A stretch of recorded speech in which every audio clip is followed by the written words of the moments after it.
వచ్చినవేంది పోతున్నవేంది అంటూ తెలంగాణ యాసలో మనకు వచ్చేసి ఒక పాఠాన్ని ఇవ్వడం జరిగింది. గద్య భాగము తెలుగు సరళ భారతి 8వ తరగతి పూణే మహారాష్ట్ర గవర్నమెంట్. ఒకసారి ఒక వ్యక్తి వాసన సుయి సుయి శబ్దాల ఆధారంగా గారెలు లెక్క ఖచ్చితంగా చెప్తాడనమాట.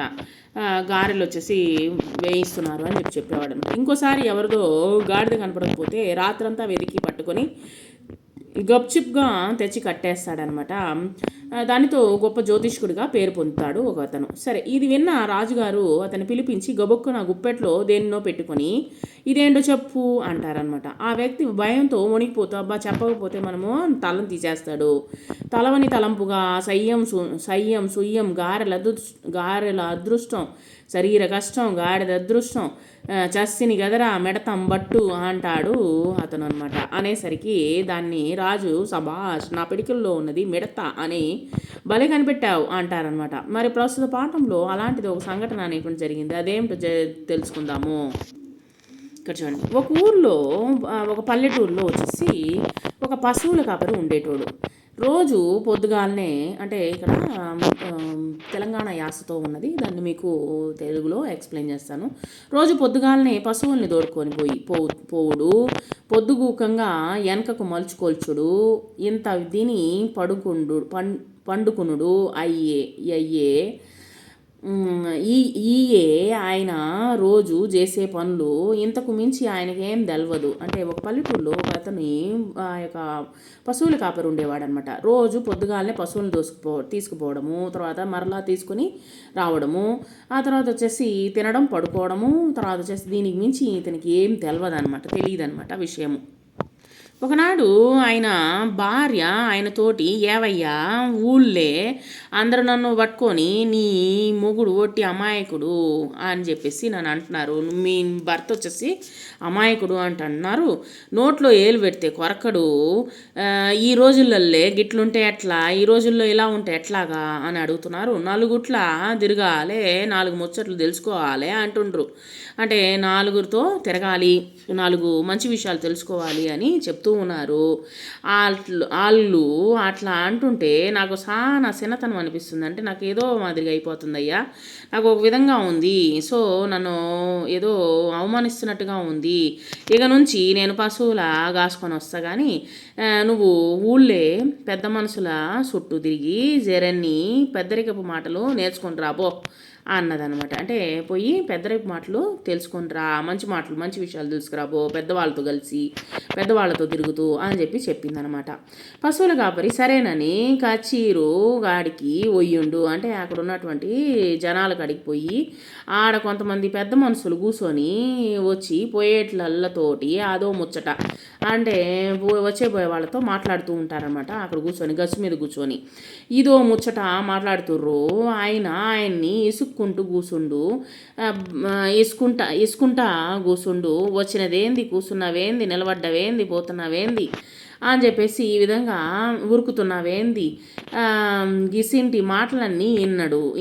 అంటే ఏంటి అంటే వచ్చేపోయే వాళ్ళందరినీ వచ్చేసి అక్కడ ఉన్నటువంటి వాళ్ళందరూ పెద్దోళ్ళు ఏం మాట్లాడుతున్నారంటే, పెద్ద మనుషులు ఏంటి కూర్చున్నావేంది, నిలబడ్డావేంది, ఎందుకు నిలబడ్డావు, ఎందుకు మాట్లాడుతున్నావు, ఎందుకు పోతున్నావు, ఈ విధంగా వచ్చేసి మాట్లాడుతూ ఉన్నారన్నమాట. మించి ఇంకేం అడగడోళ్ళ. పెద్దరికి మాటలు అంటే గయ్యే అనుకొని ఇంటికి పోయిండు. ఇయే కావాలా పెద్దరికి మాటలు, పెద్దోళ్ళు మాట్లాడి ఇయే కావాలా అని చెప్పేసి ఇంటికి పోయాడనమాట. ఇంటికి పోయితే ఇంట్లో అడుగు పెట్టంగానే భార్య ఎదురుగొచ్చి ఏమైంది, ఏమన్నా నేర్చుకున్నావా అని అడిగింది.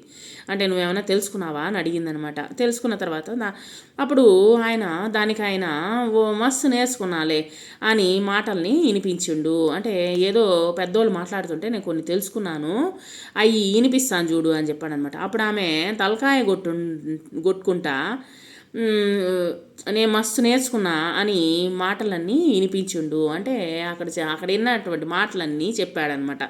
సో కూర్చున్నావేంది, నిల్చున్నావేంది, ఇక్కడ ఎందుకు నిలబడ్డావేంది, పోతున్నావేంది, ఇవన్నీ చెప్పాడనమాట.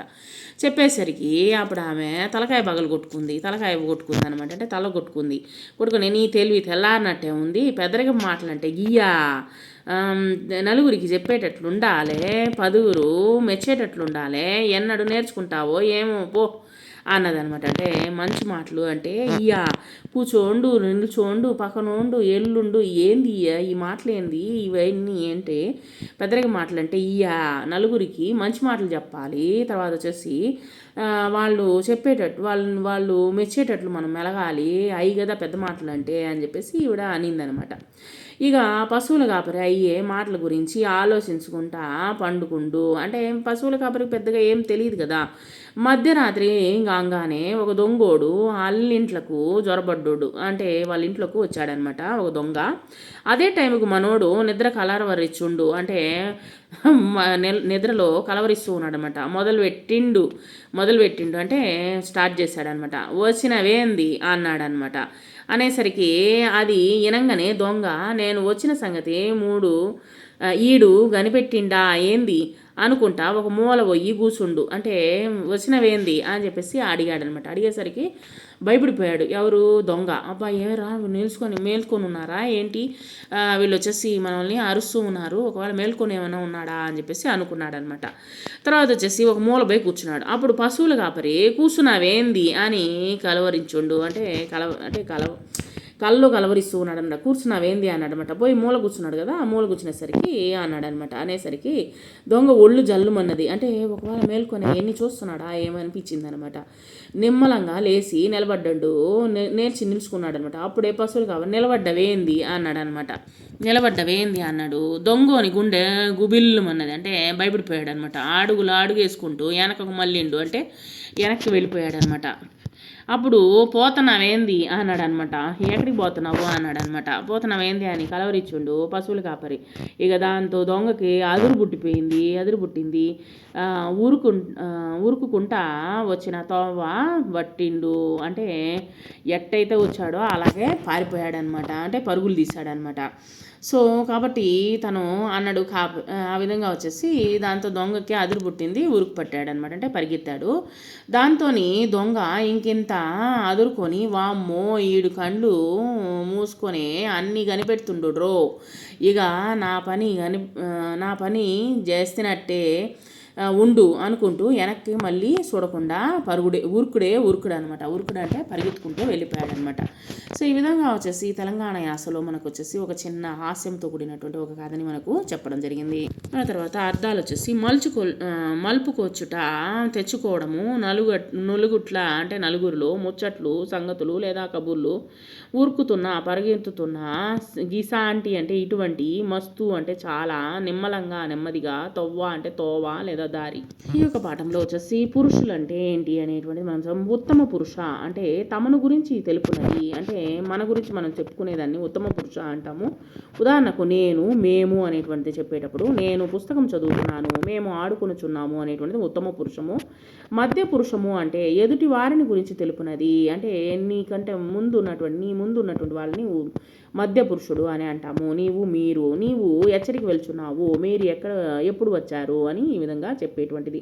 తర్వాత ప్రథమ పురుష అంటే అక్కడ ఎవరు ఉండరు అనమాట, ఇతరుల గురించి తెలిపేది. నువ్వు కాదు, నేను కాదు, సో ఇతరుల గురించి మూడో వ్యక్తి గురించి తెలియజేస్తాను ఏమంటామంటే ప్రథమ పురుష అని అంటాము. ఉదాహరణకు అతడు, వారు, వీడు అనేటువంటిది. వారు నిన్న బయలుదేరి వెళ్ళారు, అతడిని అందరూ అనుసరించారు అనేటువంటిది ఇక్కడ ప్రథమ పురుషంలోకి వస్తుంది. అతడు, వారు, వీరు ఇలాంటి పదాలన్నమాట.